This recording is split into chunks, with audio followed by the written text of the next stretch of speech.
परीक्षा और विश्वास। आज की शिक्षा का जो विषय वो क्या है हमारे पास में, परीक्षा और विश्वास के बारे में है। और ये परीक्षा क्या है इस बात पर थोड़ा ध्यान देंगे, और विश्वास के बारे में। अब इन समय लोग क्या है जो विश्वास में ठीक जीवन जी रहे हैं, उनके पास परीक्षा भी आएंगी, है ना, याद रखिएगा, समस्या भी आएगी, बहुत सी प्रॉब्लम्स का सामना भी करना पड़ेगा। परंतु परमेश्वर का धन्यवाद, वो हमारे जीवन में थोड़ा सी कुर्सी है तो बहुत हटा दो, पीछे बैठो, लोग आ रहे हैं, जगह नहीं मिल पाएगी। चाहे स्टेज लीडर्स को बैठना तो स्टेज पे आगे बैठ जाइएगा, ठीक है, और थोड़ा आगे हो जाइएगा। तो खास तौर से आज परमेश्वर की शिक्षाओं को सीखने के लिए प्रभु के जूरी में मैं आप आए और परमेश्वर के विश्वास और परीक्षा की तरफ देखेंगे। विश्वास परीक्षा क्या है, ये विश्वास कैसा होना चाहिए मेरे जीवन के अंदर, और परीक्षा में हम कैसे रहने वाले हो जाएं। तो चलिए प्रभु के नाम से बच्चे को सीखेंगे। क्योंकि गेट मत खोलो, गेट मत खोलो, अंदर बैठो, ठीक है, गेट मत खोलो, सब अंदर बैठो, आप अंदर बैठो, जो गेट मत खोली सब, ठीक है, गेट बंद करो।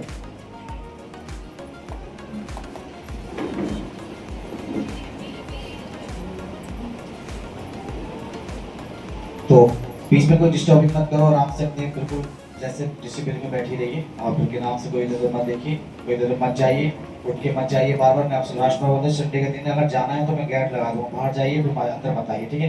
कल का दिन नहीं है, नाइट पैक में उठते हैं, चले जाते हैं, आते हैं, बैठ जाते हैं, उसमें कोई ऐतराज नहीं है।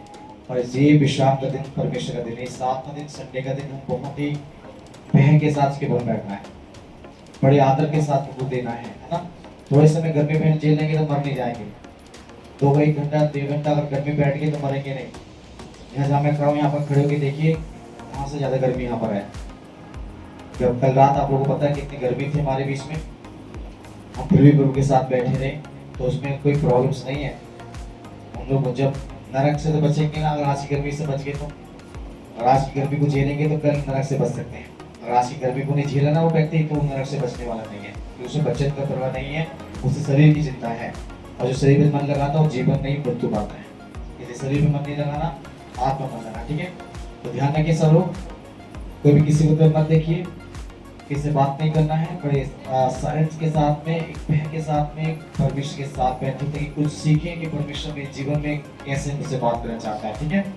तो आज परमेश्वर की शिक्षाओं को सीखने के लिए हम यहाँ पर आए हैं। और सबसे प्रथम देखिए विश्वास क्या है ना। विश्वास के बारे में जैसे कि आपको मालूम विश्वास क्या है, मेरा विश्वास कैसा होना जरूरी है, उस बात को देखेंगे। आप विश्वास परीक्षा की पहली बात को जल्दी से पढ़ना चाहेंगे, मत्ती की पुस्तक 17 अध्याय और 20 में पढ़ेंगे।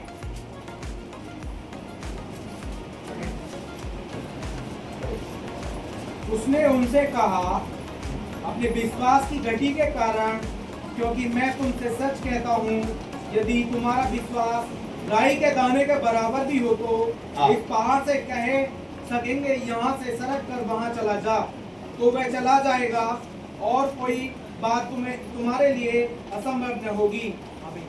बस यहाँ जानते हैं, ये उस समय की घटना है जब यीशु मसीह के चेलों के पास एक व्यक्ति अपने बेटे को लेके गया। वो बड़ा बीमार और दुष्ट आत्मा से पीड़ित था, और उसके चेले उसको ठीक नहीं कर पाए, है ना। चेले उसको ठीक नहीं कर पाए। जब वो रास्ते में आ रहे थे तो उससे पूछा, उसने बोला कि क्या बात है, कि ऐसे मेंशन करने के, उसने बोला तुम्हारे विश्वास की घटी के द्वारा। यीशु मसीह ने क्या बोला कि तुम्हारे विश्वास की घटी के द्वारा तुम उसको ठीक नहीं कर पाए। परंतु यीशु ने एक शब्द और बोला, यदि तुम्हारा विश्वास राई के दाने के बराबर है तो। कैसा विश्वास के लिए बोला उसने, यदि तुम्हारा विश्वास राई के दाने के बराबर है तो अगर इस पहाड़ से भी कह दो, उखड़ के समुद्र में जागे, तो तुम्हारे लिए हो जाएगा। आज परमेश्वर मसीह हमसे डायरेक्टली एक बात बोलते हैं, मेरा विश्वास कैसा होना जरूरी है जीवन के अंदर। इन बातों के लिए अपने जीवन में इस बात को याद रखते समय, खास तौर से हम अपने जीवन में याद रखें उस परमेश्वर के विश्वास के बारे में, कि मेरा जीवन में जो विश्वास किस प्रकार होना एक जरूरी इम्पोर्टेंट है, खास है। एक राय के दाने के बारे में सबको मालूम है कि राय का दाना कैसा होता है। राय का दाना बहुत बड़ा नहीं है, राय का दाना बहुत मोटा नहीं है। जैसे हम लोग किसान खेती की बोलने का गांव से बिलोंग करने वाले लोगों को मालूम है कि राई का दाना सब बीज और छोटा बीज है ना। कैसा होता है, बहुत छोटा होता है, पर वो ठोस होता है, वो चिकना होता है। मैंने इसके बारे में कई बार आपको सिखाया है राई के दाने के बारे में। उसके अंदर 3-4 क्वालिटी है, 3 क्वालिटी स्पेशल है उसके अंदर। सबसे पहले तो चिकना होता है, दूसरा नंबर वो छोटा होता है, और तीसरा नंबर वो ठोस होता है ना। तो जीवन में जब ये तीनों चीज हमारे भी होती हैं तो हम समस्याओं से जीत पाते हैं। छोटा मतलब बुरा, हमें हर एक व्यक्ति के सामने, हर एक बातों के सामने में क्या होना चाहिए, छोटापन होना चाहिए, यानी कि नम्र जीवन बिताने वाले हो। जब उनके सामने नम्र बनेंगे तो परमेश्वर मुझे क्या बनाएंगे, सर्वोन्नति बनाते हैं, मतलब यानी कि उत्तम मुझे बनाएंगे। जब मैं अपने आप को छोटा करते हैं वचन के द्वारा अपने जीवन में, एक अपने स्वभाव में, तो बाइबल कहते हैं तो जो अपने आप को छोटा करेगा उसको परमेश्वर बड़ा करता है। दूसरा नंबर चिकना किसे कहते हैं, जानते हैं बुराई से दूर रहने वाले को, जिसके जीवन में कोई बुराई नहीं रहती, वो किसी का बुरा नहीं मानता, चाहे उसे कोई समझाए या उसे कोई डांटे या कोई इसके लिए झूठे आरोप लगाए या कोई इसके लिए जुगली भी करे, चाहे उसके मुंह पे भी कितने कुछ क्यों ना बोल जाए, चाहे उसे किस प्रकार के भी इसके साथ व्यवहार किया जाए, गलत व्यवहार भी किया जाए, तब भी वो किसी का बुरा नहीं मानता। उसको बोलते हैं चिकनापन। ठोस का मतलब होता है उसका विश्वास मजबूत है। चाहे आंधी आए, तूफान आए, क्लेश आए, चिंता आए, बीमारी आए, समस्या आए, कुछ भी क्यों ना आ जाए, वो कभी हिलता नहीं है। इसी प्रकार यीशु मसीह ने कहा, यदि तुम्हारा विश्वास राई के दाने के बराबर भी होगा तो तुम कह दो उस पहाड़ से उखड़कर समुद्र में गिर जा, तुम्हारे लिए हो जाएगा। ऐसा विश्वास परमेश्वर भी, यीशु मसीह भी मेरे और आपके जीवन में चाहते हैं।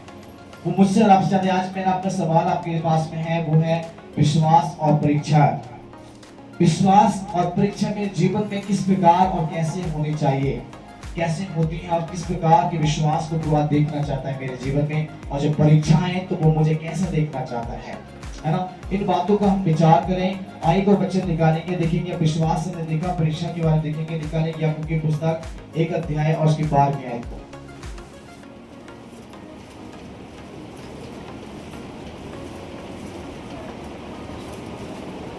याकूब की पुस्तक उसका 1 अध्याय और उसकी 12वीं आयत। हाँ, धन्य है वह मनुष्य हाँ। जो परीक्षा में स्थिर रहता है, हाँ, क्योंकि वह खरा निकलकर जीवन का वह मुकुट पाएगा जिसकी प्रतिज्ञा प्रभु ने अपने प्रेम करने वालों से की है। बस यहाँ परमेश्वर आपके सामने सवाल भी रखा, और इस बात के लिए वो आपके लिए बताते भी हैं। इसमें लिखा हुआ है कि धन्य है वो व्यक्ति, वो परिवार, वो जन, वो बहन, वो भाई जो परीक्षा में स्थिर रहते हैं। कैसे रहते हैं, बाइबल क्या बताते हैं, उनके लिए बोलते हैं कि धन्य है वो व्यक्ति जो परीक्षा में स्थिर रहते हैं। वो कैसे होगा, वो परमेश्वर के सामने खरा निकलकर वो जीवन का मुकुट पाएगा। अब सोचिए परीक्षा क्या है। परीक्षा किसे कहते हैं, परीक्षा परेशानी आना, मुसीबत आना, तकलीफ में आना। कई बार लगता है कि साथ अब मेरी परीक्षा हो रही है, मैं आज बहुत मुसीबत में हूँ, सर मेरे पास पैसा नहीं है, शायद मेरे घर में बहुत लड़ाई चल रही है मसीह में आने के बाद, शायद मैं बहुत बीमार रहने लगा हूँ मसीह में आने के बाद। आपको लगता होगा कई बार कि शायद मैं बहुत परेशान हो गया हूँ जब से मसीह में आया हूँ, जब से मैंने अपने जीवन में काम करने स्टार्ट किए हैं, इसलिए मैंने एक परीक्षा, परमेश्वर मेरी परीक्षा करता है। क्या आपको लगता है कि परमेश्वर मेरी परीक्षा करता है? क्या आप ये विश्वास करते हैं कि मसीह मेरी परीक्षा करेगा?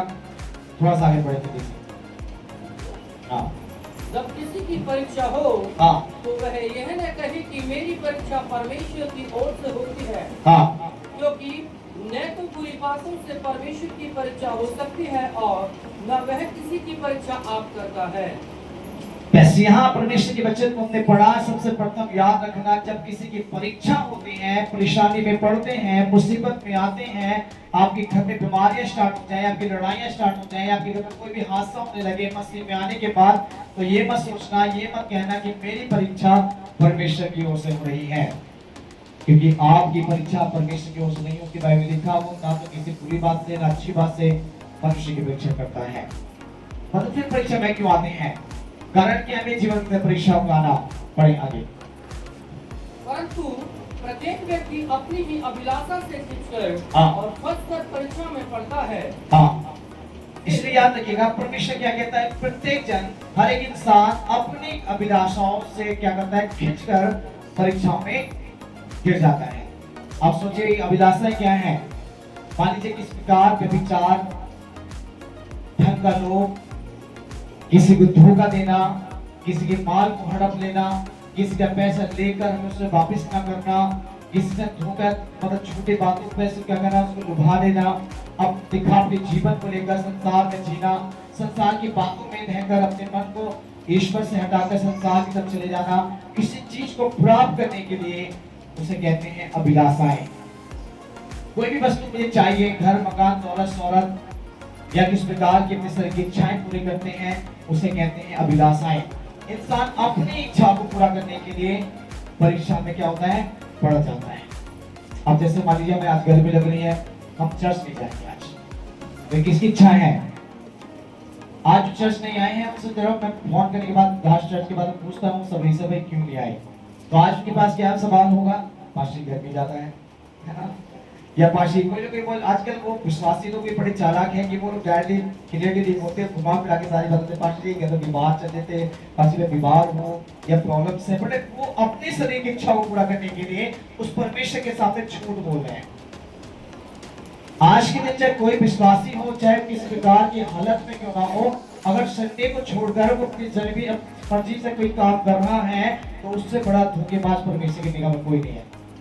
उससे बड़ा अभी अपनी शरीर की इच्छा को पूरा करने वाला कोई भी इंसान नहीं है, जिसने अपनी परमेश्वर की इच्छाओं को पूरा ना कर अपनी इच्छा को पूरा करा, जो शादी में, पार्टी में, ड्यूटी में, काम में, काज में, घर में, एसी में, टीवी के सामने पड़े हुए हैं, एंजॉय कर रहे हैं, तो वो कौन है? वो क्या कर रहा है? वो अपनी शरीर की इच्छा को पूरा करने के प्रयास में है, ना कि परमेश्वर की। इसलिए वो परीक्षा में पड़ेगा। जिसको अपने शरीर की चिंता है, जिसको अपने हर प्रकार की अपनी इच्छाओं को पूरा करने की बात है, वो जरूर शरीर के द्वारा अपने विलासों में गिरता है और फिर से उठाने वाला कोई नहीं होता। उसमें क्या लिखा हुआ है, आगे बढ़े। फिर अभिलाषा गर्भवती होकर पाप को जलती है, हाँ। और पाप जब बढ़ जाता है तो मृत्यु को उत्पन्न करता है। हाँ। इसमें क्या लिखा है कि प्रत्येक जन जब अभिलाषा में गिर जाते हैं तो वो क्या होते हैं, गर्भवती होती हैं, और वो क्या जन्म देती हैं, पाप को जन्म देती हैं, और पाप क्या लेके जाता है, आपको मृत्यु के पास ले जाता है। पाप की मजदूरी क्या है, मृत्यु। आपने किसी का पैसा चोरी कर लिया, आपकी इच्छा पूरी नहीं हो पाई, आपको सोचा किसी कहीं काम करते हैं, जॉब करते हैं, या किसी का पैसा ब्याज पे ले लिया, हम उसको देने के प्रयास में नहीं है, उसके साथ झूठे उसको वायदे कर करके उसको धोखा दे रहे हैं, तो क्या है इसका मतलब, अपनी इच्छा को पूरा करने के लिए आप अपने प्रयास में लगे हुए हैं, और ऐसा करके आप और भी ज्यादा अपने जीवन में पाप को उत्पन्न कर रहे हैं। आप गर्भवती हो रहे हैं, मतलब अपने जीवन में अभिलाषा को इकट्ठा कर रहे हैं, और एक दिन ये पाप, ये अभिलाषा क्या होने वाला है, पाप को जन्म देगा, और आपको पाप कहां लेके जाएगा, मृत्यु के पास। आज चर्च को अपने घर बैठे हुए हैं, परमेश्वर के विश्राम दिन का पालन नहीं कर पा रहे हैं, वो सब क्या है, वो पाप को जन्म देने वाले हैं। जो आज अपने गर्मी के मौसम में सोचते गर्मी बहुत है भैया, मेरे बस की नहीं है वहां चर्च में बैठना, मेरे बस की नहीं वहां खड़ा होना, मेरे बस की नहीं, इतनी भीड़ होगी, आज तो बहुत भोज का समय, आज तो बहुत ज्यादा भीड़ होती है वहां पर, आज बस की नहीं जाना है, आज तुम लोग घर पे रहो, चलो पत्नी से बोलते पति तुम घर पे रहो मैं जा रहा हूँ, बच्चे बोलते मम्मी पापा तुम घर पे रहो मैं जा रहे हैं, हम जा रहे हैं, या बच्चे लोग तुम घर पे रहो हम जा रहे हैं। इसीलिए ऐसा बोलकर वो व्यक्ति क्या कर रहे हैं, अपने अंदर गर्भवती को गर्भ धारण कर रहे हैं, पाप को अपने अंदर पैदा करने के लिए तैयारी में है। एक गर्भ धारण करने के बाद जब वो बच्चा उत्पन्न होता है, इस प्रकार वो अपने जीवन में खुशी मनाते हैं, इसी प्रकार वो अपने संसार के अभिलाषाओं को पैदा करने के लिए खुशी में है, और जब वो पैदा जब होगा तो उसे मालूम नहीं है कि मेरे अंदर जो पैदा होने वाली चीज है वो एक पाप है। आज उसकी आज्ञा तोड़ना क्या है, पाप है। आज परमेश्वर के साथ जीवन नहीं जी पा रहे, पाप है। आप उसके वचन के साथ जीवन नहीं, वचन को सुन के अनसुना करते हैं, वो पाप है। उसकी आज्ञा तोड़ते हैं, पाप है। समय से लेट पहुंचते हैं चर्च में, पाप है। आप सुनते जब ना बाइबल को लेके आए, बाइबल खोलते नहीं तो पाप है। आप उन्हीं और परमेश्वर छोटे छोटे पाप से आप गर्भ धारण कर रहे हैं और ये पैदा हो रहा है। आप बाइबल कुछ लेके आए उनके साथ, बहुत से लोग मैं देखता हूँ चर्च में बैठे बैठे उनकी बाइबल के हाथ में पर खोलना पसंद नहीं करते। आप खोल भी लिया तो केवल उनके पास उनको टीचर नहीं देखते, पता नहीं कौन सा अध्याय है, वैसे पूरा सारी पास्टर ने बोल दिया ठीक है चलेगा। बाइबल के हाथ में तो है पर पढ़ने की पसंद नहीं करते वो। आप पढ़ना पसंद भी करते हैं तो लिखना पसंद नहीं करते हैं वो। क्या करेंगे लिखकर, क्या जरूरत है मुझे आपको, है ना। ऐसे करके के परमेश्वर वचन को बड़े हल्के में रख देते हैं और हमें एक दिन पाप को उत्पन्न करते हैं और पाप मुझे मृत्यु के पास लेके जाएगा। हालेलुया। फिर आपके पास भयंकर रोग, भयंकर समस्या, परेशानी का सामना करना पड़ता है और फिर बोलते इत्तेफाक मसीह में आने के बाद इतने समय से विश्वास में हूँ, चर्च में ठीक चलता हूँ, कोई भी पाप मुझ में नहीं है। ये समस्या क्यों है? क्योंकि आपने अपने शरीर की अभिलाषाओं को पूरा करने के लिए उस ईश्वर की आज्ञा को तोड़ दिया। गर्मी को देखकर, सर्दी को देखकर, बरसात को देखकर आप अपने घर बैठे हैं क्योंकि भूल को छोड़कर पाप है। याद रखिएगा। इसी बात से आज जो मेरे विषय आप लोगों के साथ में जो है वो है विश्वास और परीक्षाएं। विश्वास एक राई के दाने के बराबर होगा तो आप जो कहेंगे वो आपके लिए हो जाएगा। विश्वास की परीक्षा अंत्य की वस्तु का निश्चय परिणाम है। इब्रानी की पुस्तक 11:1 में लिखा हुआ है, जो विश्वास कैसा है अंत्य की वस्तु को जिसको मैंने देखा नहीं है, अपने आप को नहीं देखा, मुझे विश्वास है कि मैं जो चाहूंगा मेरे लिए हो जाएगा, क्योंकि मेरा परमेश्वर, आपका परमेश्वर जिसको मैंने आपने देखा नहीं है, पर ये विश्वास हमारा जरूर है कि वो करने वाला है। हालेलुया। वो असंभव को संभव करने वाला है, ये मेरा विश्वास है। वो चमत्कार करने वाला है, ये मेरा विश्वास है कि परमेश्वर ऐसा करता है। इसीलिए विश्वास में रहना जरूरी होता है। एक और वचन पढ़कर हम अपने परमेश्वर की ओर चलेंगे। पहले उदास करने वालों के पहले निकालेंगे प्रकाश वाक्य की पुस्तक और उसका 2 अध्याय और उसकी 10वीं आयत को पढ़ेंगे। 2 अध्याय निकालेंगे और उसकी 10वीं आयत को पढ़ेंगे। यहाँ देखेंगे कि विश्वास योग्यता के बारे में, जीवन में परमेश्वर के साथ चलने के बारे में क्या बोल रही है। 2:10 पढ़ेंगे।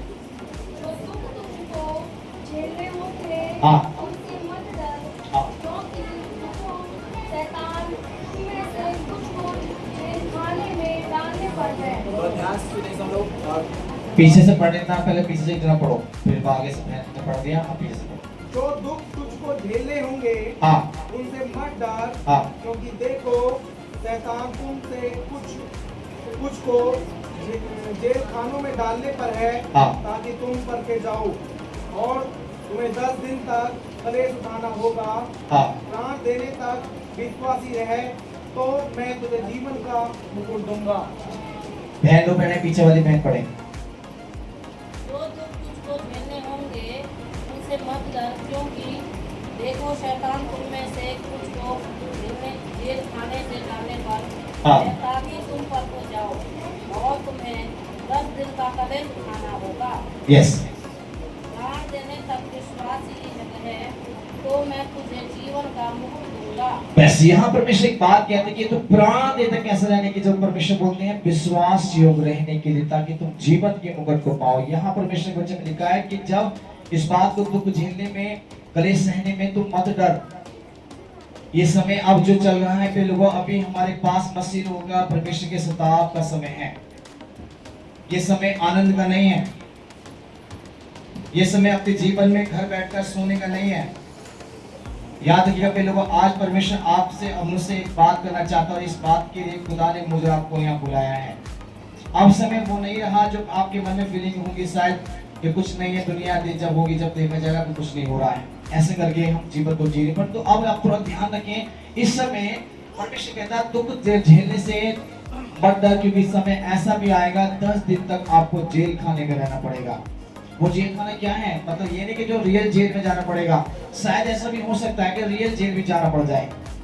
शायद हमारे जीवन में समस्या भी आ सकती है, ऐसे जीवन के अंदर परीक्षा, इसको बोलते हैं परीक्षा। यदि आप विश्वास योग्यता में जीवन जी रहे हैं और आप परमेश्वर के काम के समान, अगर आपके संग सताव हो रहा है, आपको उठा के जेल खाने में डाल दिया जाए। कोई बोले आप मसीह यीशु को क्यों मानते हैं?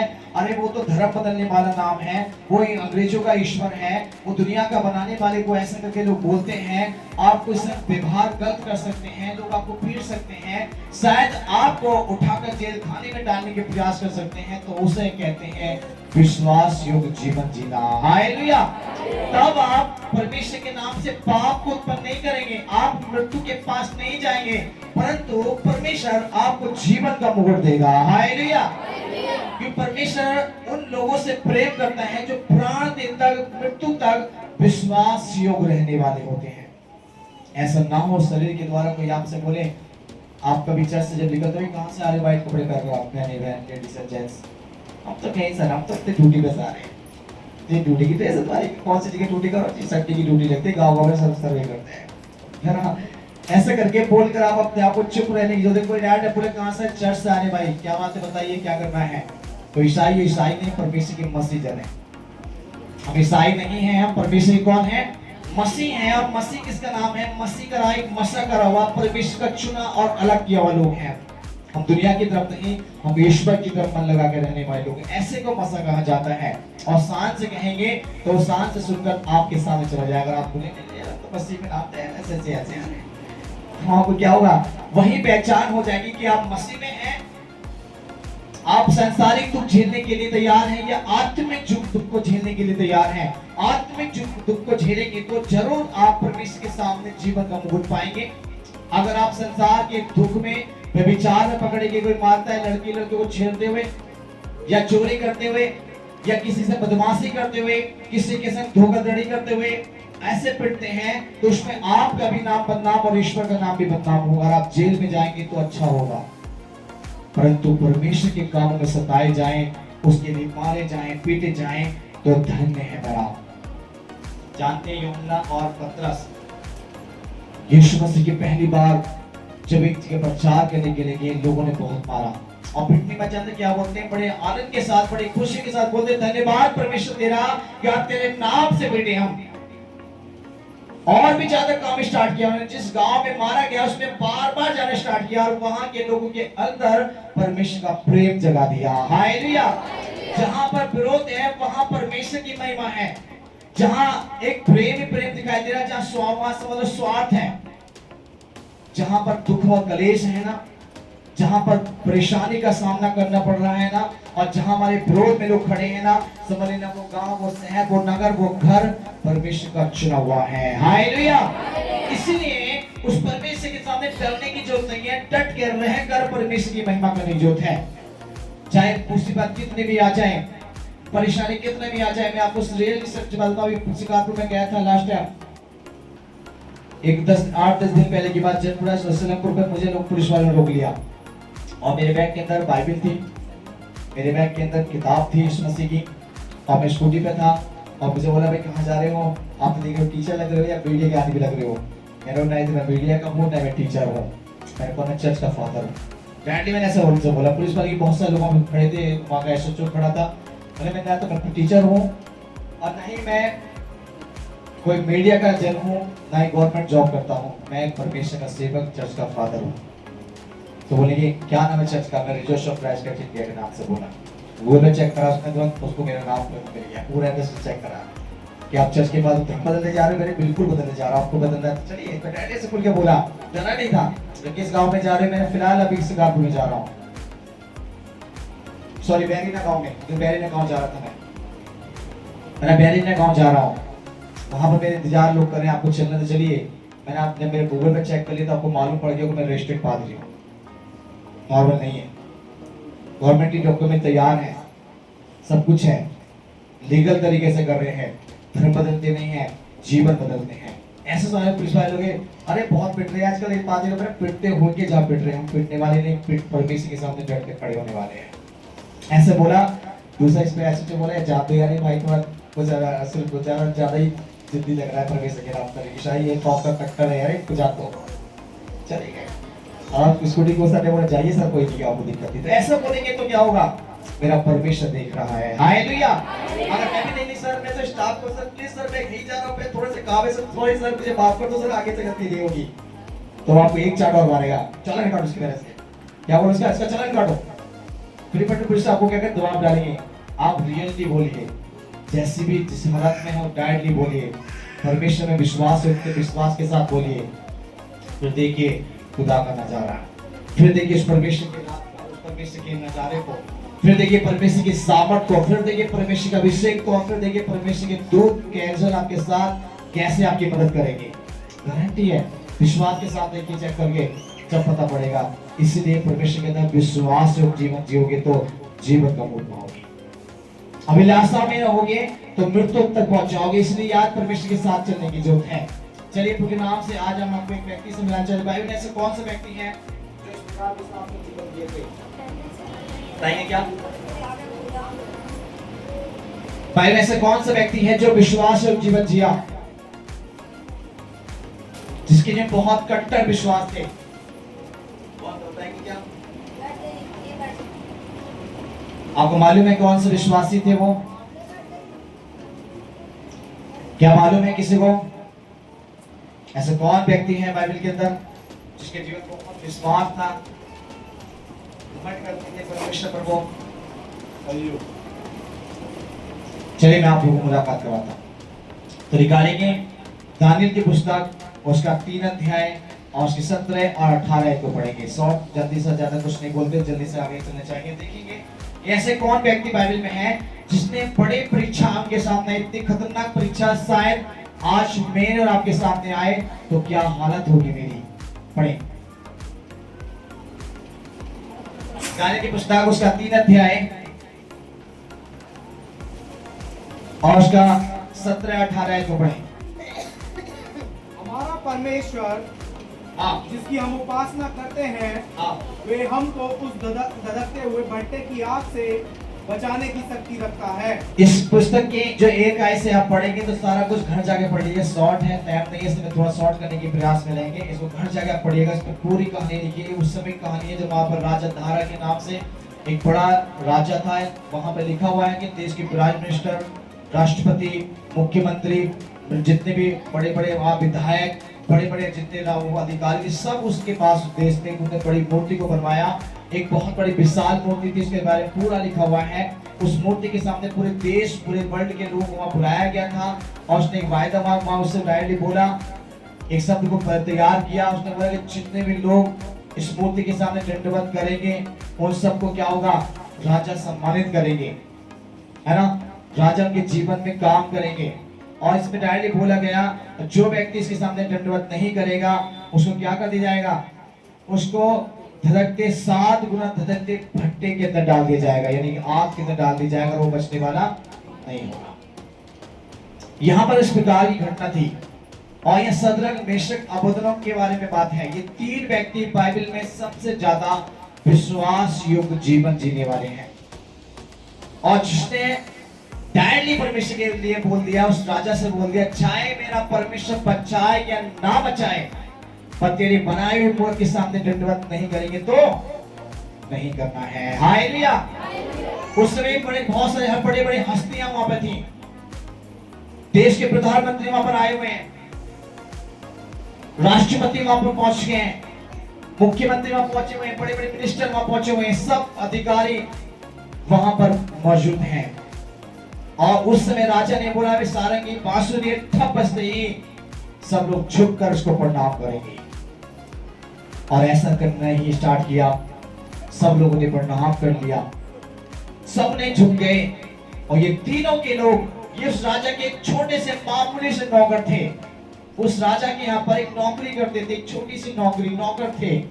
और उस नौकरी करते समय उसके राजाओं के कुछ खास लोगों ने क्या बोला कि देख, तेरे बड़े बड़े अधिकारी लोगों ने सबने यहाँ झुककर धन्यवाद तो किया है, पर तो सदरक, मेशक और अबेदनगो नाम के 3 व्यक्ति हैं जिनने तेरे मूर्ति के सामने दंडवत नहीं किया। उसने नहीं, ऐसा नहीं हो सकता। राजा ने खुल के वर्ड, नहीं, ये सब गलत बात है, मैंने समझा, झूठ बोल रहे आप, वो ऐसा नहीं कर सकते। वो मेरे त्यागीकारी व्यक्ति हैं, उनको जो बोलूंगा वो जरूर मानेंगे। वो ऐसा नहीं है। उसने डायरेक्ट बोला कि नहीं, वो शायद भूल गए हैं, गलती हो गई है, शायद एक काम करो तो दोबारा मेरे सामने लेके आओ। उनको लेके आया। कहे सदरक, हे मेशक, अबेदनगो, क्या बात है कि तुमने मेरी बनाई हुई मूर्ति के सामने दंडवत क्यों नहीं किया? चलो एक काम करो भैया, दोबारा से बजाओ, दोबारा ठप्पो बजाइए, दोबारा बांसुरी बजाइए, सारंगी बजाइए। ऐसे करके स्टार्ट किया और दोबारा बजाना स्टार्ट कर दिया। फिर वो तीनों के तीनों खड़े रह गए, एक भी बार झुके नहीं। तब राजा बड़ा गुस्सा हुआ और कह रहे, क्या बात है कि जब तुम मेरे बनाए हुए मूर्ति के सामने मेरी आज्ञा का उल्लंघन कर रहे हो? तब ये 17 और 18 आयत में इस बात को ये दोनों तीनों कहते हैं। पढ़े दोबारा से साथ में, तेज आवाज में पढ़े। हमारा परमेश्वर, हाँ, जिसकी हम उपासना करते हैं, हाँ, वह हमको उस धककते हुए भट्टे की आग से बचाने की शक्ति रखता है। हाँ वरन हे राजा, हाँ। वह हमें तेरे हाथ से भी छुड़ा सकता है। हाँ परंतु यदि नहीं तो हे राजा, तुझे मालूम हो कि हम लोग तेरे देवता की उपासना नहीं करेंगे। डायलिस ने बोला, मेरा जो बनाने वाला परमेश्वर, इसने दुनिया को बनाया, रचयिता मेरे जीवन का उद्धार करता, वो मेरे परमेश्वर कहता है। सदरक मेशक अबेदनगो ने कहा खुलकर, इस धधकते आग के भट्टे से बचाने की शक्ति उसके अंदर है। हालेलुया। और क्या बोला कि राजा, तेरे हाथ से छुड़ाने की ताकत उसके अंदर है। चाहे तू कुछ भी कर ले, पर तेरे बनाए हुए मोर के सामने हम दंडवत नहीं करेंगे, तो नहीं करेंगे। हालेलुया। ऐसी परीक्षा सामने आई। एक नौकर है, तीनों के लिए बोल दिया गया, दांतों को लड़के भट्टे के अंदर। और सोचिए दिमाग से क्या बात हुई होगी। अपने आप थोड़ा दिमाग से ध्यान दीजिएगा। यह बड़ी समस्या उसके सामने आ गई है।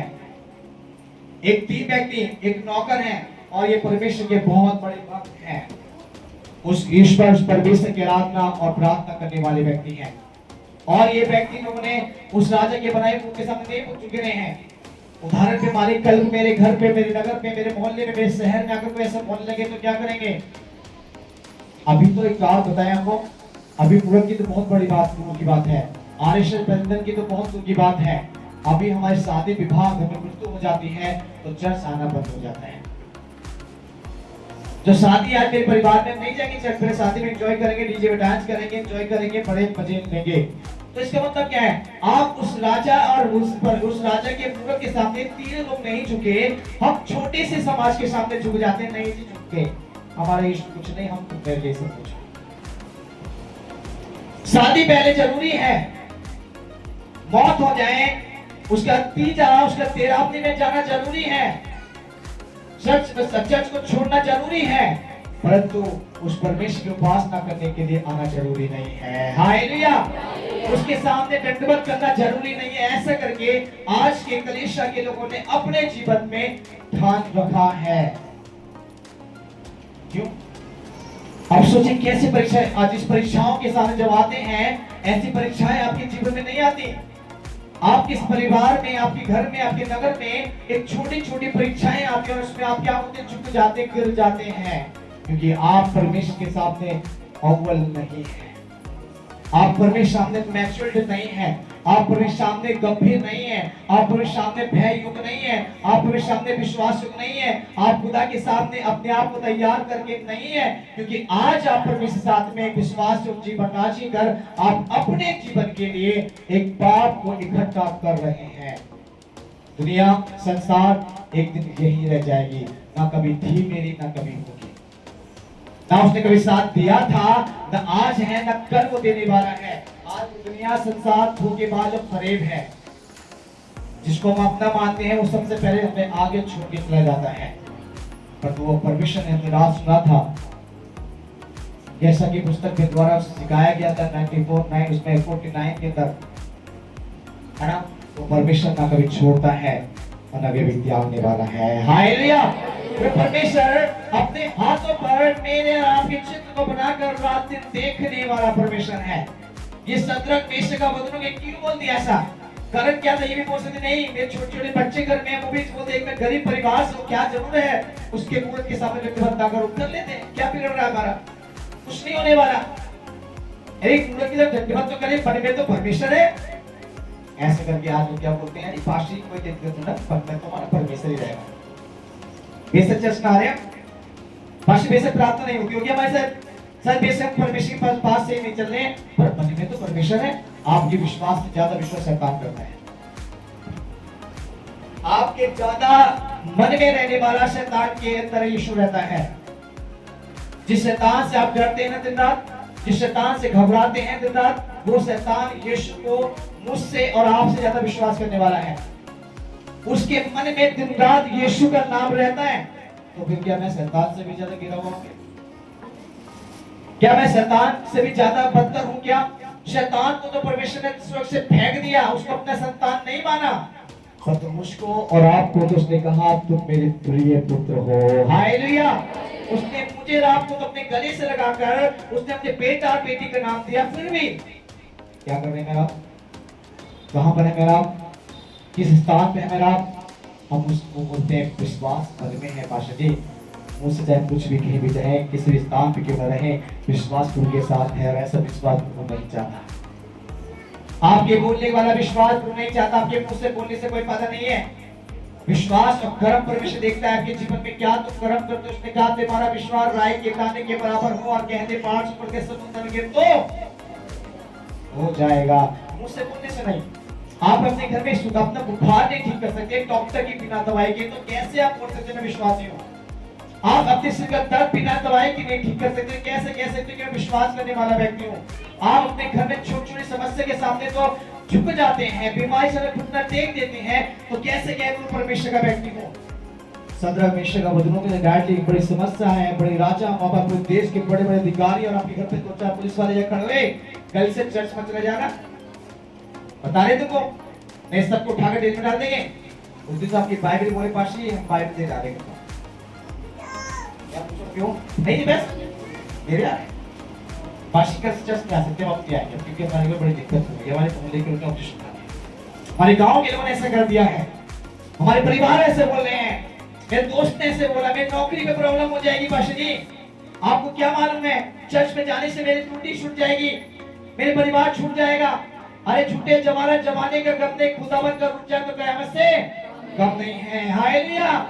अरे झूठे जमाने का गम नहीं, पे तो याद है छूटने दो, दुनिया रूठने दो, मेरा खुदा रूठ गया तो जिंदगी खराब हो जाएगी। ये डॉक्टर, ये वैद्य, हकीम और तुम्हारे जो तुम्हारे जॉब वाले बॉस है ना, वो तुम्हारे लिए बोलते भाई भैया मैं नहीं जाता तो कौन, अपने इलाज कहीं और करवा लो, अपने पैसे किसी और से मांग लो, पैसा आप नहीं दे सकता। नौकरी लाइफ टाइम नहीं है आपकी।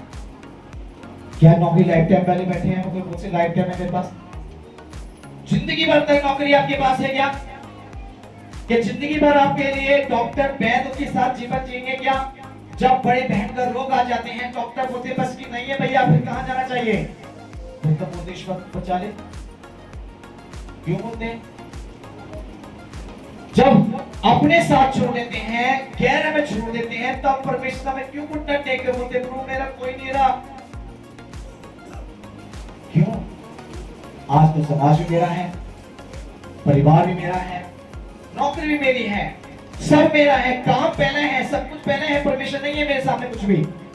सदरा मेशक का बुजुर्ग से सीख लीजिए, तब छोटा था, गरीबी हालत में है, परेशानी का सामना कर रहे हैं, और फिर भी क्या कह रहे हैं, चाहे तू कुछ भी कर ले राजा, तेरी सुंदर के सामने ना झुकेंगे। हालेलुया। क्यों बोला ऐसा करके? दूसरी बात ध्यान करेंगे, आगे पढ़ेंगे, इसका 25 पैर को पढ़ेंगे। फिर उसने कहा, हाँ, अब मैं देखता हूँ कि 4 पुरुष आग के बीच खुले हुए टहल रहे हैं। इसमें क्या होता है मेरे को? उस समय क्या हुआ? उस सदरक मेशक ने जब वहां पर उसके लिए बात को नहीं मानी, राजा बड़ा गुस्से में आया, सब बोले उठाओ इनको और अभी इसी वक्त क्या करो, डाल दो जब फटकते आग के भट्टे में, उठा के डाल दे गया, बड़े आसानी से डाल दे गया। उनके पास कुछ भी नहीं है, अब उनको डर नहीं है। अब वो भट्टे में जब डालने के लिए जो गए थे, उसके सिपाही लोगों ने उनको पकड़ के डालने गए थे, उनके हाथ जल गए, डालने वाले जल गए। और जब उसमें डाले गए 3 व्यक्ति हैं, और ये 25 पैर क्या बोलते हैं? यहाँ राजा और उसके सेवक लोग देखकर क्या बोलते हैं? तुम्हारा पढ़ी भाई। फिर उसने कहा, हाँ, अब मैं देखता हूँ कि 4 पुरुष आग के बीच खुले हुए टहल रहे हैं, हाँ, और उनको कुछ भी हानि नहीं पहुंची। हाँ, और चौथे पुरुष का स्वरूप ईश्वर के पुत्र के सदृश है। हालेलुया। परमेश्वर के द्वारा यहाँ लिखा कि यीशु मसीह वहाँ पर आ गए। हालेलुया। ऐसा विश्वास है जिस परीक्षा में रहने के लिए पड़े जाता है। वहाँ 3 व्यक्ति को डाला गया, सदरक मेशक अबेदनगो को, और वहाँ जब डाला गया और वहाँ डालने वाले जल गए, पर उनके पैर के मोजे न जले, और वहाँ देख रहे आग में ऐसे घूम रहे, से पारक में घूम रहे हैं। कैसे चमत्कार देखा, कैसे बड़े काम अपने दुनिया में देखे। कैसे कोई दूसरा ईश्वर करने वाला है? हमारा स्वामी, राजाओं का राजा, सृष्टि का बनाने वाला यीशु मसीह उन जातियों के बीच में आग में जाकर उनके बाल तक न चलने दिए। हालेलुया। और चौथा व्यक्ति यीशु स्वयं उस आग में उनके संग घूम रहा है और ये जता दिया राजा को, देख मेरा परमेश्वर इस आग के भट्टे से बचाने की ताकत रखता है। हालेलुया। और मेरे हाथ से छुड़ाने की ताकत रखता है मेरा परमेश्वर। हालेलुया। इस बात के लिए आज खुदा का कलाम साबित करता है कि यदि मेरा और आपका विश्वास उसके साथ में टूट है, आपकी हर एक परिस्थिति से वो निकाल कर खड़ा कर देगा, आपकी हर एक बीमारी से चंगा करेगा, आपकी हर हालात से खड़ा कर देगा आपको। पर विश्वास खुदा के साथ होना चाहिए। ऐसा विश्वास नहीं चाहिए कि आज तो हालेलुया कर रहे हैं, कल भैया नौकरी भेजा करिए, क्या की करते हैं ये भाषा से बोलते ना। आज हमारे अस्किनाना वहां गर्मी बहुत रहती है।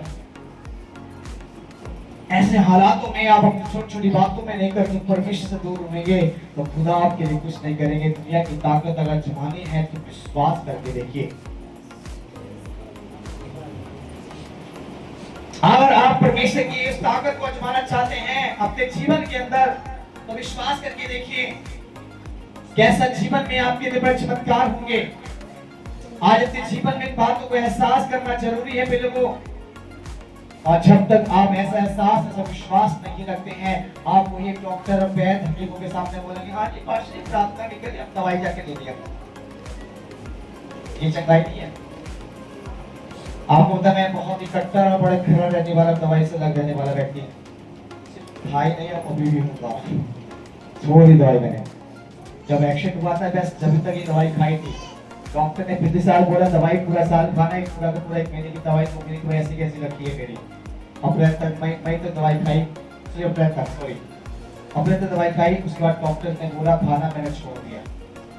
दर्द को सहता रहा, परेशानी को झेलता रहा, पर दवाई नहीं खाई। मेरा खुदा चंगा करने वाला है। हालेलुया। मेरा परमेश्वर लंगड़ों को चला सकता है, अंधों को दिखा सकता है, मुंह को बुलवा सकता है, मुंह को जिंदा कर सकता है। तो हर हालात में वो परमेश्वर मेरे जीवन में भी कर सकता है। हालेलुया। जब 17 मेषकाबद्रों को भट्टे के अंदर उनको चलने नहीं दे सकता तो मेरे जीवन में बड़े काम कर सकता है वो। हालेलुया। आगे विश्वास करके अपने जीवन में बढ़ना है। के साथ में एक और वचन पढ़कर जल्दी से आगे चलेंगे। इसी के अंदर 25 और 28 और 29 पढ़े।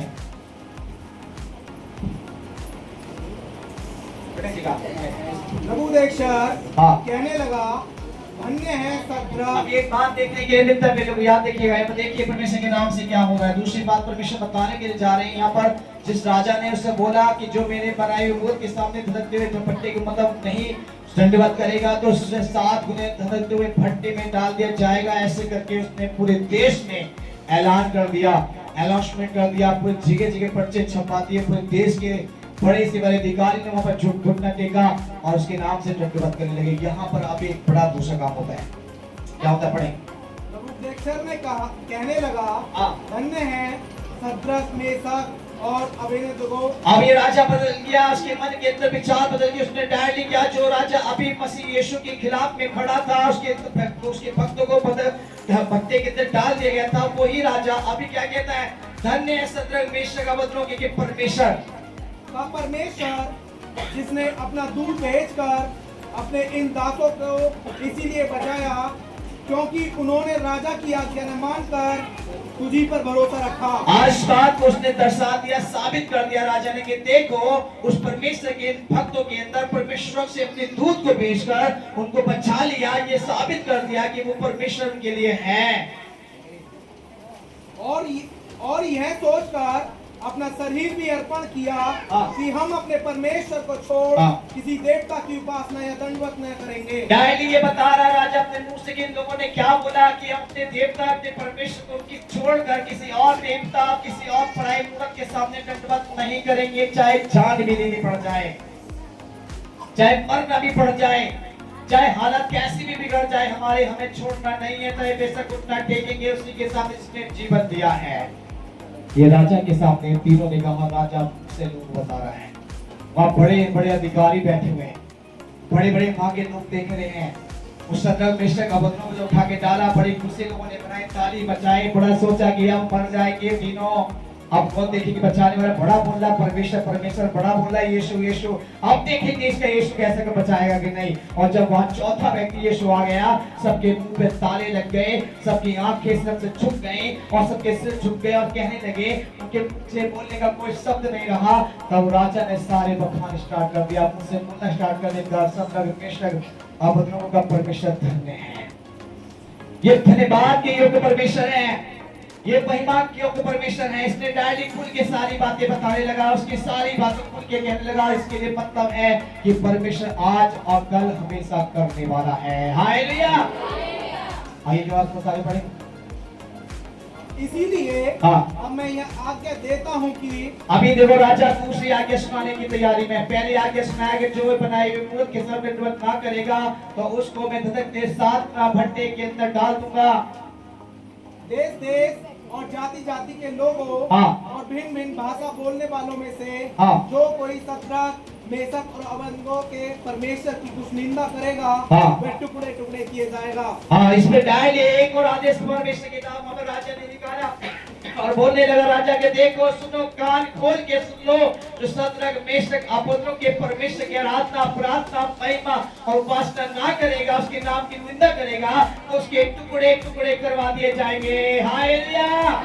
अभी सदरक मेशक अबेदनगो के परमेश्वर की निंदा की जा रही थी, अभी सदरक मेशक अबेदनगो को उठा के आग में डाला जा रहा था। और जब उसने चमत्कार को देख लिया, वहां यीशु आ गया और उनके राजाओं के मन बदल गए, अधिकारियों के मन बदल गए, सब लोगों ने घुटना टेक दिए। हालेलुया। इसे बोलते हैं परमेश्वर, इसे कहते हैं विश्वास में रहकर परीक्षा का सामना करना। क्या ऐसा विश्वास है मेरा? क्या ऐसा विश्वास मुझे सामने है आपका? ऐसी परीक्षाएं आएंगी आपके जीवनों में। अभी तो स्टार्टिंग है, कुछ भी नहीं है, अभी दुनिया के तो दवाई नहीं आई। मत सोचिए कि दुनिया में यीशु मसीह बहुत जल्द आने वाले हैं, बेशक आने वाले हैं। उससे आने से पहले बहुत सी घटनाएं मेरे और आपके जीवन में होंगी, बहुत सी घटनाएं मेरे शहर में, मेरे नगर में, मेरे गांव में होंगी, मेरे देश के अंदर होंगी। उस घटनाओं को देखकर जो डर जाएगा समझ लो मर जाएगा, और जो विश्वास जो रहेगा जीवन का मुकुट वो नहीं पाएगा। हालेलुया।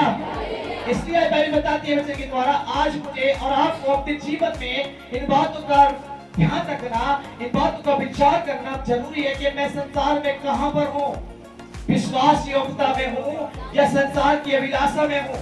अगर शरीर की चिंता अभिलाषाओं में जीवन जी रहे हैं तो प्रिय लोग याद रखना कि आपको छुड़ाने वाला बचाने वाला कोई भी नहीं है। जिस संसार के अभिलाषा में आप भग रहे हैं, जितनी चीजें आप जिन वस्तु के लिए, जिन पैसों के लिए, जिन चीजों की इच्छाओं को पूरा करने के लिए आप दिन रात एक कर रहे हैं, वहां आपको छुड़ाने वाला कोई नहीं है,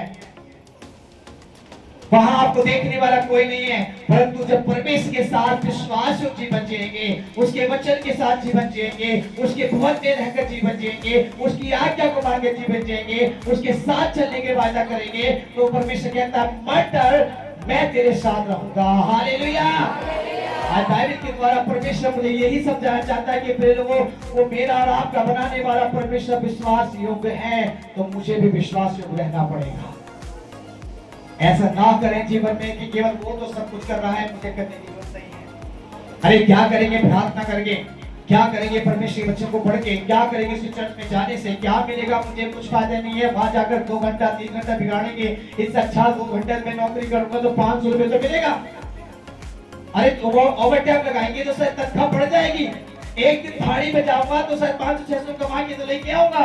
एक दिन जाकर घर में रहूंगा तो रेस्ट तो मिलेगा बॉडी को। ये रेस्ट, ये पैसा आपको मृत्यु के अंदर लेके जाएगा। अभी आपको मालूम है कोविड आया था 2-3-4 साल से 5 साल पहले 2020 के अंदर मार्च के महीने में। तब पैसा कहाँ गया था? तब डॉक्टर कहाँ गए? वैद्य कहाँ गए? उनके ईश्वर कहाँ गए? जब ना पैसे ने बचाया, ना डॉक्टर ने बचाया, ना किसी हकीम ने बचाया, ना तुम्हारे वैद्य, तुम्हारी ताकत ने बचाया, ना तुम्हारी सोच ने बचाया, उस समय किसी ने नहीं बचाया। लोग लाखों रुपए लेकर भाग रहे थे, भैया एक बार मेरे को 1 सिलेंडर दिलवा दो, मेरी मम्मी आईसीयू में एडमिट है, सिलेंडर नहीं मिल रहा, गैस खत्म हो गई है, ऑक्सीजन गैस, कोविड बढ़ गया है, डॉक्टर ने बोला बचेगा नहीं। कितनी लाशें निकल के जा रही थी, में कितनी लाशें निकल रही थी, कितने लोग मर गए। तब कहाँ था वो पैसा? क्यों नहीं है? इटली के अंदर जाके देखिए, पैसों को ऐसा फेंका गया था जैसे कि सड़कों पे किसी कचरे को बिखेरते हैं। इटली देश के अंदर नोट नालियों में ऐसे बिखर रहे थे जैसे कागज उड़ते हैं। तब कहाँ गया वो उनका पैसा, दौलत, धन, मालिक, बॉस, समाज, परिवार, रिश्तेदार, तब कहाँ गया? अब तुम जब परमेश्वर की बढ़ने की बात आती है ना पाशा, यहाँ पे मजबूरी है, समाज पे हमारे देखना पड़ता है। शादी में अगर बेटी की शादी बढ़ाने शुरुआत ना तो समाज क्या बोलेगा?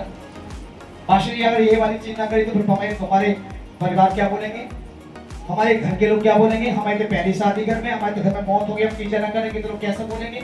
हमें तेरावती नहीं गई तो लोग हमें क्या बोलेंगे? अरे वो काम नहीं करा तो कैसे बोलेंगे? अरे वहां नहीं गए तो हमारे घर में कौन आएगा? हम उसकी बेटी की शादी में नहीं जाएंगे तो हमारे आज हमारे घर में कौन आएगा? ऐसे करके हम बहुत सी बातों में परमेश्वर को टाल देते हैं। शरीर की बीमारी को लेकर पड़ जाते, क्या करें पास्टर, बहुत बीमार, चलने के लायक नहीं थे, मजबूरी थी, नहीं आ पाए। खुदा के लिए कदम बढ़ा के देखो, खुदा सामर्थ से भर जाता है। हालेलुया। परमेश्वर के साथ में चल के देखो, खुदा आपकी हर कमी को पूरा करने वाला परमेश्वर है। वो ऐसा परमेश्वर दुनिया में ना कभी देखा है ना देखोगे।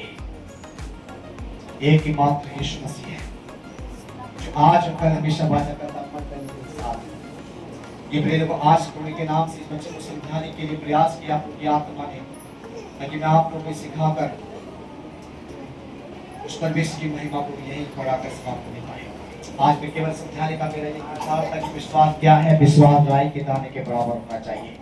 परीक्षा क्या है? परीक्षा विलास में पढ़ के गिरने वालों को परीक्षा कहती है। परीक्षा समस्याओं को नहीं कहता, समस्या से निकल कर बाहर आने को विश्वास जो कहते हैं परमेश्वर। समस्या में गिर कर नष्ट होने वाले को परीक्षा नहीं कहते। परीक्षा वो होती है जिसमें गिरे और वहां से उठकर परमेश्वर के सामने खड़े हो गए, उसे परीक्षा कहते हैं। क्योंकि जीवन में आपके पास विश्वास योग्यता होना जरूरी है। कुछ हो ना हो, आपके जीवन में विश्वास योग्यता जीवन जिए, ये गंभीरता में जाइए, प्रभु के साथ में अपने आप को मैच्योरिटी करिए। अपने जीवन में परमेश्वर के साथ में अपने सबसे प्रथम स्थान परमेश्वर को देना स्टार्ट करिए। अपने हर काम में पहले परमेश्वर के नाम को लेकर चलना स्टार्ट करिए। अपने हर काम में प्रार्थना करना स्टार्ट करिए। हर काम में बच्चे के साथ जीना स्टार्ट करिए। फिर देखिए आपका जीवन का तरीका, जीने का नजारा, आपका सब कुछ बदल जाएगा। आप नहीं, आपके अंदर से एक आवाज आएगी और वो मेरा परमेश्वर मुझ में है। लोग देख के कहेंगे सच में ये कोई और नहीं है भैया, ये परमेश्वर का सच्चा अच्छा जन है। हालेलुया। चेहरे को देखकर, हमारी पर्सनालिटी को देखकर नहीं बात करेंगे, अंदर की पवित्र आत्मा की सामर्थ को देखकर लोग कहेंगे ये परमेश्वर का जन है। चेहरे के नूर बदल जाएगा आपका उठना बैठना चलना सिस्टम बदल जाएगा, आपका घर की हालत बदल जाएंगे, आपकी परिस्थिति बदल जाएगी आपकी, जब उनके साथ में चलना स्टार्ट करेंगे। अभी तो केवल क्या है, मन में आया तो प्रार्थना कर ली है, मन में आया तो पेट से पढ़ लिया, मन में आया तो चले गए, मन में आया तो उठ लिए, मन में आया तो चर्च आ गए, मन में आया तो नहीं आए। ऐसे करके जीवन जीने वाले व्यक्ति कभी ना कभी परमेश्वर के सामने खड़ा रह सकता है और नहीं आशीष को पा सकता है। ऐसा व्यक्ति कभी आशीष को नहीं पाएगा। वो केवल दुख ही दुख और अपने जीवन में समस्या को पाएगा। आज उसके ताहने, आज उसकी लड़ाई मिलेगी। एक छोटी सी बात पे टेंशन हो गई है, एक छोटी सी बच्चे ने बिगाड़ दिया, बेटा मेरी बात को नहीं सुनना, बेटी मेरी बात को नहीं माननी, पत्नी ने कुछ बोल दिया, पति ने कुछ बोल दिया, परिवार ने कुछ बोल दिया, पड़ोसी से कुछ संबंध अच्छा नहीं, मतलब बहुत सारे सिस्टम बदल बिगड़ते चले जाएंगे क्योंकि आप उनके साथ में नहीं है।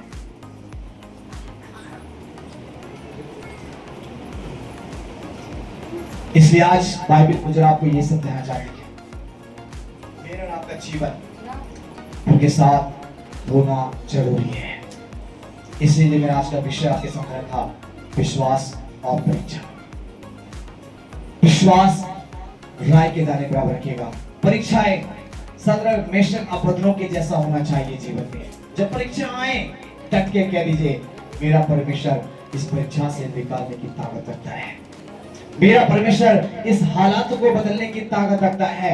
ये विश्वास से आप कहने वाले हो जाए और फिर देखिए नजारा आपके जीवन में क्या होगा। आप सोचते बीमारी नहीं ठीक हो रही है, डॉक्टर ने बोले मुश्किल चांस भैया, आप कभी आप बाप नहीं बनेंगे, माँ नहीं बनेंगे, कभी आपकी बीमारी चंगी नहीं होने वाली, कभी आपके यहाँ ये समस्या जाएगी नहीं भैया। डॉक्टर्स बोलते, वैद्य बोलते हैं, हकीम बोलते हैं, आपके समाज बोलते हैं भैया ये समस्या तो पीढ़ी में चलती है, ये बहुत भगत तांत्रिक विद्या वाले बोलते होंगे ये चीज शैतान आपके घर से नहीं जाएगा, आपके घर को बर्बाद करेगा। पर आपके अंदर विश्वास प्रभु आ जाए, उसके साथ विश्वास युक्त जीवन जीना स्टार्ट करें, असंभव को संभव करेगा वो। उसी डॉक्टर के सामने मुंह तोड़ जवाब देगा वो, देख डॉक्टर तूने मना किया, खुदा ने कर दिया। हालेलुया। जो समाज मना करती है, भगत तांत्रिक मना करते हैं, खुदा कहते हैं मैं उसी को खड़ा कर देता हूं। आज वो असंभव को संभव करता है, ये विश्वास उसमें होना चाहिए। क्योंकि नाम से ये बात परमेश्वर के वचन के द्वारा ये सदरक मेशक अबेदनगो की कहानी को घर जाकर दानियेल की पुस्तक 3 अध्याय को अच्छे से पढ़िएगा। अगर आप पे बाइबल नहीं है तो फोन में, मोबाइल में गूगल पे जाइए, उसमें जाएगा प्ले स्टोर पर और वहां पवित्र बाइबल के नाम से बोलेगा, डाउनलोड करिएगा हिंदी पवित्र बाइबल, उसमें सब पढ़िएगा। जिसके पास बाइबल नहीं है मोबाइल में डाउनलोड करो, घर पढ़िए, स्टडी करिए। आपको नहीं पता मुझसे फोन पे बात करिए, आपको सारी स्टोरी में बताओ, पर वचन को सुनिए और जीवन में ग्रहण कर चलना जरूरी है। इस वचन के साथ सहवास करने पाए सब